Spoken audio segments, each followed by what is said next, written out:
बच्चों, आज का जो शीर्षक है वो है समावेशी शिक्षा।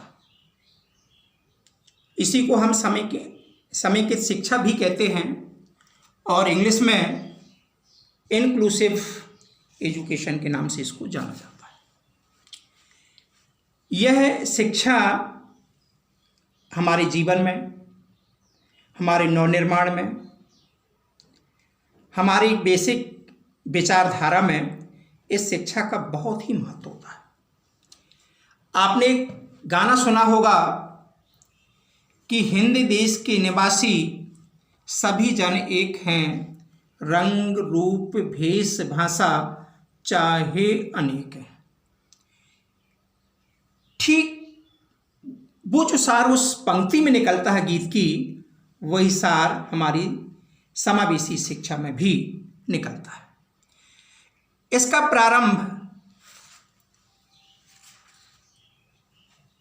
प्रारंभ भारत में 1947 को हुआ था, लेकिन इस शिक्षा का प्रारंभ 1995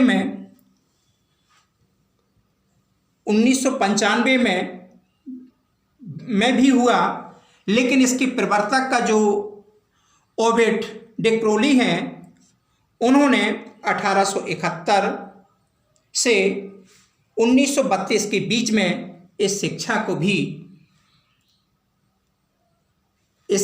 भी शिक्षा में समाहित करने के लिए प्रयास किया। यह शिक्षा बहुत ही महत्वपूर्ण होती है। महत्वपूर्ण इसलिए होती है कि बचपन से इस शिक्षा के विषय में हमें बहुत ही आदर्श भाव से, बहुत ही संस्कृति से, बहुत ही सभ्यता से, बहुत ही मानवीकरण से हमारे शिक्षक हमें बहुत सारे नैतिक ज्ञान के रूप में प्रदान कर देते हैं। समावेशी शिक्षा का मूल जो अर्थ है वो है छात्रों को सार्थक शिक्षा अनुकूलतम तथा उचित पर्यावरण में उपलब्ध कराए। अर्थात कहने का मतलब जो है कि समावेशी शिक्षा वह शिक्षा है जिसमें कक्ष में दिव्यांग बालक और विशिष्ट बालक दोनों साथ में बैठ करके बड़े ही तन्मयता के साथ अध्ययन करते हैं। आपने देखा भी होगा, आपने सुना में भी होगा, वैदिक काल में सिर्फ उच्च वर्ग के बच्चों को ही शिक्षा दी जाती थी, लेकिन आधुनिक समय में हमें दिव्यांग बालकों के साथ, विशिष्ट बच्चों के साथ, समान बच्चों के साथ सभी को एक रूप में बैठा करके शिक्षा प्रदान की जाती है। एक रूपता में बैठ करके हम वैचारिक का ज्ञान प्राप्त करते हैं, विभिन्न प्रकार के दार्शनिक विचारों का भी ज्ञान प्राप्त करते हैं, सामाजिक गतिविधियों का भी अध्ययन करते हैं और शैक्षणिक विचारों की ढांचा को भी अध्ययन करने की कोशिश करते हैं।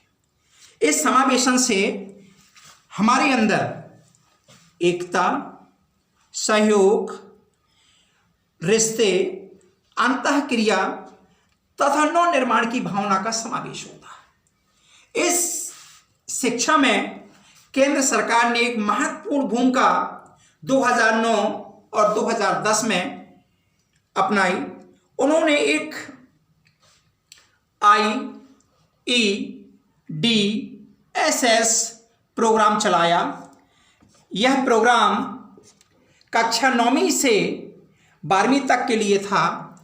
इस प्रोग्राम का नाम इंक्लूसिव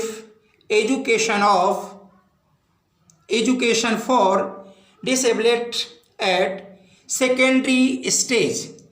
यह योजना अप्रैल 2009 में प्रारंभ की गई। परीक्षा की दृष्टि से भी इसका फुल फॉर्म आता है। इसके अंतर्गत शिक्षक और छात्र का अनुपात भी कभी कभी पूछ दिया जाता है, जिसका अनुपात 5:1 होता है। यह शिक्षा भेदभाव रहित होती है। हिंदू, मुस्लिम, सिख हमारा भाई भाई प्यारा, यह आज़ादी का झंडा, इसे सलाम हमारा। अर्थात कहने का मतलब यह है कि जहाँ पर हम हिंदू, मुस्लिम, सिख, ईसाई, विकलांग, बहरे, गूंगे और विभिन्न प्रकार के विकलांग तथा विशिष्ट बालक साथ में बैठ करके अध्ययन करते हो, ऐसी शिक्षा जहाँ प्रदान की जाती है वह शिक्षा समावेशी कहलाती है। वह स्थान कक्ष कहलाता है। समावेशी शिक्षा में मैंने आपको बता दिया कि एकता प्राप्त होती है, सहयोग प्राप्त होता है, रिश्ते मजबूत होते हैं, अंतःक्रिया का जन्म होता है और नव निर्माण की भावना समाहित होती है। इस समावेशी शिक्षा से बहुत सारे एलिमेंट्स निकल करके आते हैं। यह एलिमेंट हमारे जीवन पर्यंत हमारे शरीर में एक संचार के रूप में कार्य करते रहते हैं। समय समय पर इसकी उपयोगिता के रूप में जे प्रकट हो जाते हैं। नंबर 1 है समता, स्वतंत्रता, सामाजिक न्याय, व्यक्ति गरिमा, मानवीकरण, सकारात्मक सोच, संस्था रहित शिक्षा, भेदभाव रहित शिक्षा, पठन पाठन में रुचि, सामाजिक दूरियों को कम करने में सहायक, शिक्षा की मूल धारा से जोड़ना। इस शिक्षा के जो महत्वपूर्ण सिद्धांत हैं वो इस प्रकार से हैं: व्यक्तिगत विभिन्नता, माता पिता का सहयोग, अविधि शिक्षा, विशिष्ट शिक्षा कार्यक्रम, नियंत्रित वातावरण और शिक्षा में नवाचार। इस शिक्षा का जो उपादेयता है, जो आवश्यकता है, वो इस प्रकार से है। निर्धनता की समाप्ति। देखिए, शिक्षा जैसे जैसे हमारे शरीर के अंदर संचार होता है, मन मस्तिष्क से हमारे परिवर्तन होते हैं और लक्ष्य तक हम पहुंचते हैं। लक्ष्य पर पहुंचते ही हमारी निर्धनता की समाप्ति होने लगती है। दूसरे, शिक्षा का उपयोगिता संवैधानिक उत्तरदायित्व का निर्वहन है। हमें कुछ संविधान में कर्तव्य दिए गए हैं, कुछ अधिकार दिए गए हैं, उन सब के परिपालन में हम समावेशी शिक्षा के अंतर्गत हम संवैधानिक उत्तरदायित्वों का भी निर्वहन करते हैं। हमारे अंदर संवेदनशीलता का जन्म होता है और संवेदनशीलता के द्वारा ही प्राणियों के अंदर सद्भावना उत्पन्न हो जाता है। इससे हम उत्कृष्ट नागरिक के रूप में निर्मित हो जाते हैं, जिससे हम भावी जीवन में देश हितार्थ के लिए बहुत सारे कार्य करते हैं। हमारे अंदर संतोषजनक परिवेश निर्मित हो जाता है। हम सब में समानता के भाव देखते हैं।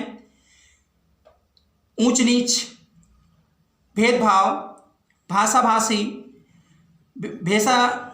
भाषाभाषी इत्यादि में भी हम समान रूप से कार्य करते हैं। हम समाज का विकास करते हैं। हमारे अंदर स्वावलंबी की भावना विकसित हो जाती है। हर काम हम खुद करने की कोशिश करते हैं। हम नवीन जीवन में नव संचार करने की कोशिश करते हैं।